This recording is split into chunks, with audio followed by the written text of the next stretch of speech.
He said it like it was the happiest day of his life. "He gets his inheritance this afternoon," she smiled. "That's why we're moving."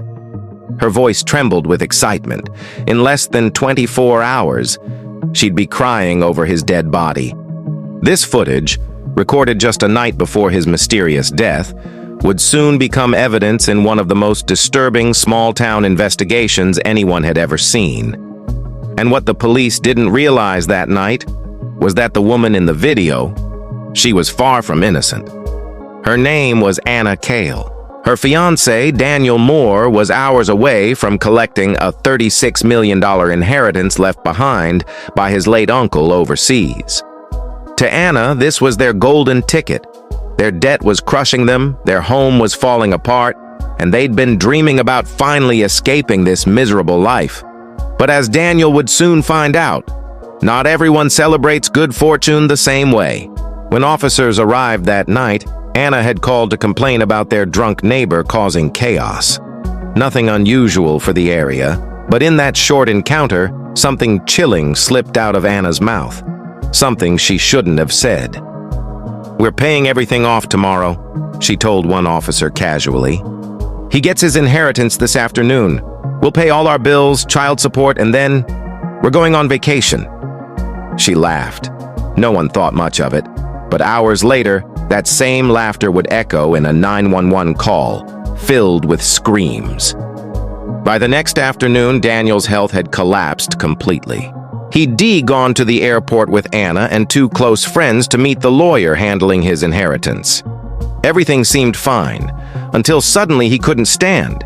He said he felt dizzy, then sick. He stumbled toward the bathroom and vomited blood. Within minutes, he couldn't breathe properly. Anna waited for the lawyer to arrive. He never showed up. And as Daniel's condition worsened, one friend decided to take him home. Anna stayed back, claiming she'd handle the legal papers. But by the time she returned, Daniel was unconscious. At 8:42 a.m. the next morning, a 911 call came in from Anna's house. "My husband's not waking up," she said, sobbing into the phone. "He got heat stroke yesterday, but now he's not opening his eyes. Please hurry." Paramedics arrived to find Daniel lying in filth, surrounded by piles of garbage and spoiled food. His pulse was weak, his breathing shallow. Within minutes, he was airlifted to the regional hospital. He never regained consciousness. Doctors at first assumed dehydration or organ failure, but when tests came back, they found something else. A deadly chemical, ethylene glycol, the main ingredient in antifreeze. Daniel Moore hadn't died from heat stroke. He'd been poisoned, and now all eyes turned toward the one person who stood to gain everything, Ina Thea. When detectives arrived to break the news, Anna's reaction was strange. At first, she wailed, collapsing dramatically, but seconds later, she stopped crying, coldly asking if she could still access Daniel's bank account. Officers noted it. Something about her didn't feel right. Daniel's friend, Mark Burrows, had been there through everything. He was one of the last people to see Daniel alive. He didn't believe for a second that Daniel's death was an accident. He told detectives, "She poisoned him. I know she did." The way she talked about that money, she couldn't wait. According to Mark, Anna had been arguing with Daniel for weeks. She'd even started throwing his belongings out the night before the inheritance meeting. She'd told neighbors she was done with broke men. Detectives found something else disturbing. Anna had recently searched online for antifreeze poisoning symptoms and how long does it take to die after drinking it. The timestamps? The night before Daniel fell ill. Still, Anna denied everything. She said Daniel must have drunk something by accident while working on his truck. But there was one problem. Daniel hadn't been near his truck all day. Detectives brought in the neighbors for questioning. Most described Anna as unstable. She talked to herself. She bragged about her upcoming fortune. And one neighbor, an older woman named Rebecca Lane, gave detectives a story that made their blood run cold. "Daniel once told me," she said, that he changed his will. He was going to leave everything to his son, not Anna. But she didn't know that. That revelation changed everything. Because according to Anna's version of events, she'd told police about the inheritance before Daniel ever mentioned changing the will. That meant if she somehow found out he planned to cut her out, she'd have a motive strong enough to kill. Detectives pieced the timeline together. Daniel learned he'd receive his inheritance within 24 hours. Anna bragged about it to everyone. He planned to sign the papers, collect the money, and then leave her. He never got the chance. By now, suspicion was heavy. Police obtained a warrant to search the couple's home. Inside the kitchen, under the sink, they found an open bottle of antifreeze.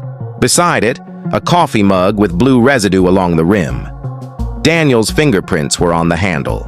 Anna's were on the base. When confronted, Anna said Daniel had been mixing chemicals for cleaning. But lab results later confirmed the mug had traces of ethylene glycol and sugar. Who sweetens their cleaning supplies? Detectives played their final card. They told Anna they found surveillance footage from a gas station near their house. It showed her buying a gallon of antifreeze 3 days before Daniel's collapse. Her face went pale, but she still tried to smile. "Oh, that wasn't for him," she said softly.